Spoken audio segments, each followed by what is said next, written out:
La lecture expressive consiste non seulement à lire à haute voix un texte donné, mais également à transmettre les émotions qu'il renferme. Cette technique de lecture convient particulièrement dans le cas d'un texte littéraire. En lisant à haute voix et en retransmettant les émotions présentes dans un texte, on parvient facilement à éveiller l'intérêt de l'auditoire qui a envie d'écouter jusqu'à la fin. Alors, comme texte d'exemple, on va prendre le texte suivant et je vais vous expliquer comment on pourrait le lire. Alors, la diction est un aspect à ne pas négliger lorsqu'il est question de lire à haute voix un texte. La voix doit être bien audible et pour cela, il faut adopter une posture du corps bien droite. La netteté doit également se retrouver au niveau de l'articulation des mots. Faites un petit test avec ce passage du Vaillant petit tailleur de Grimm en pensant à respecter la liaison. Quand une consonne à la fin d'un mot est suivie d'une voyelle dans le mot suivant, prononcez la lettre finale. Ici, on a un T qui est suivi d'une voyelle, donc on va prononcer « était assis ». Par un beau matin d'été, un petit tailleur était assis sur sa table et, de fort bonne humeur, il cousait de tout son cœur. Cela dit, il y a des exceptions. Aucune liaison ne se fait avec un mot commençant par un H aspiré. Pour savoir ce qu'est un H aspiré, référez-vous à la vidéo de bien écrire correspondante. Après « et », la conjonction « et » ET, la liaison est également bannie. Alors, et ET, pas EST. Entendons-nous bien là-dessus. On va prendre un exemple. Et il chassa. On ne dit pas et-il chassa. Pourtant, on a un T ici qui est suivi par une voyelle. Mais on ne prononce pas le T parce qu'il s'agit de la conjonction de coordination et ET. Après la diction, l'interprétation constitue également un pilier important dans le cadre d'une lecture expressive. Elle varie en fonction de plusieurs paramètres, notamment le volume, la personnalité du personnage ou encore le ton adopté. Exemple, la marchande dit « bonne confiture à vendre, bonne confiture à vendre ». Elle le dit à la criée, elle est dans la rue et elle veut que les gens entendent, donc on va parler fort. « Bonne confiture à vendre, bonne confiture à vendre ». Voilà. Ici, on adopte la façon de parler d'une vendeuse ambulante. Le ton vif reflète la détermination, le volume assez élevé s'apparente au cri. Pour pouvoir bien lire à voix haute, voici quelques règles à respecter. Lisez dans votre tête avant de lire à voix haute. Faites une petite pause à chaque virgule et baissez également le volume de lecture.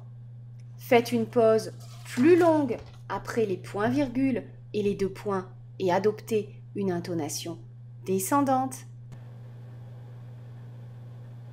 Respectez une pause encore plus longue avec les points d'exclamation et les points d'interrogation, mais adoptez cette fois-ci une intonation montante. Illustrons ces règles avec plusieurs exemples. Tout d'abord, les pauses. Donc, dans le premier exemple, on a un deux points, des virgules et un point à la fin. Donc on va faire des pauses à chaque fois.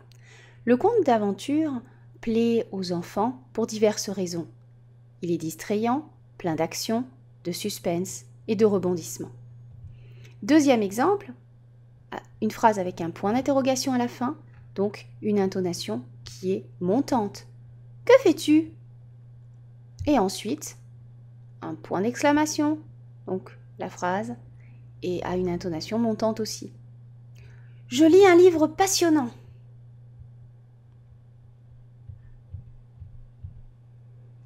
Sachez qu'il faut faire une pause plus longue à la fin de chaque paragraphe et il faut baisser la voix. Marquez les mots exprimant les sentiments et les émotions et faites en sorte que l'auditoire les ressente. Adoptez un rythme de lecture varié pour ne pas laisser lasser ceux qui écoutent et choisissez une voix reflétant la personnalité du personnage si vous le pouvez. Exemple. La femme, qui avait espéré faire une bonne vente, lui donna ce qu'il avait demandé, mais s'en alla fâché et grognon.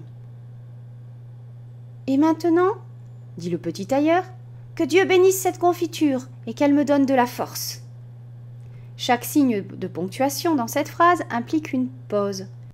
Si l'intonation baisse au niveau des virgules, elle monte juste avant le point d'exclamation afin de retransmettre l'émotion du petit tailleur. Voici un récapitulatif de tout ce que je viens de dire. Parlons maintenant du débit de lecture. Il joue un grand rôle lorsqu'il s'agit de lire un texte littéraire. Il est à noter que la vitesse de lecture d'un texte ne doit pas être ni trop lente, ni trop rapide. Vous devez prendre le temps de respirer. Ne lisez rapidement que lorsqu'il le faut, pour marquer une émotion ou un sentiment, par exemple. Alors, dans le texte du Vaillant Petit Tailleur, le personnage principal dit « Qui vous a invité ?» On peut se dire qu'il est en colère, il parle à des mouches qui le dérangent. Donc on peut faire un débit rapide avec une pause assez longue après le point d'interrogation. Qui vous a invité? Par exemple. On peut le faire avec de la colère, avec de l'agacement, de la surprise, mais en tout cas, on peut faire un débit relativement rapide.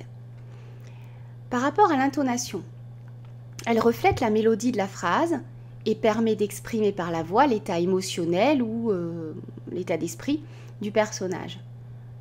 Attendez que je vous en donne peut être sur un ton ferme, car le vaillant petit tailleur est probablement en colère. L'intonation monte sur attendez, puis baisse légèrement à partir de que je vous en donne. Attendez que je vous en donne.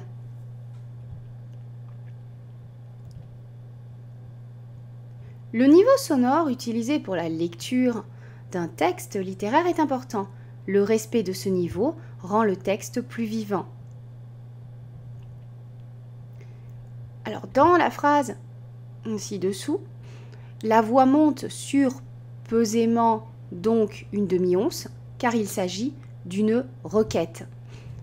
Cette confiture me semble bonne. Pesément donc une demi-once, chère madame.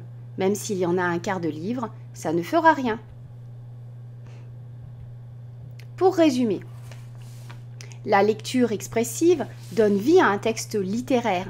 Ce type de lecture repose sur différents piliers, entre autres le ton, la personnalité du personnage, la vitesse ou encore le volume. Une pause courte, assez longue ou longue doit être marquée à chaque signe de ponctuation. L'intonation est montante avec une phrase exclamative ou interrogative. Et il est nécessaire de jouer sur le volume de lecture pour mieux retransmettre l'ambiance de l'histoire. Merci d'avoir suivi cette vidéo.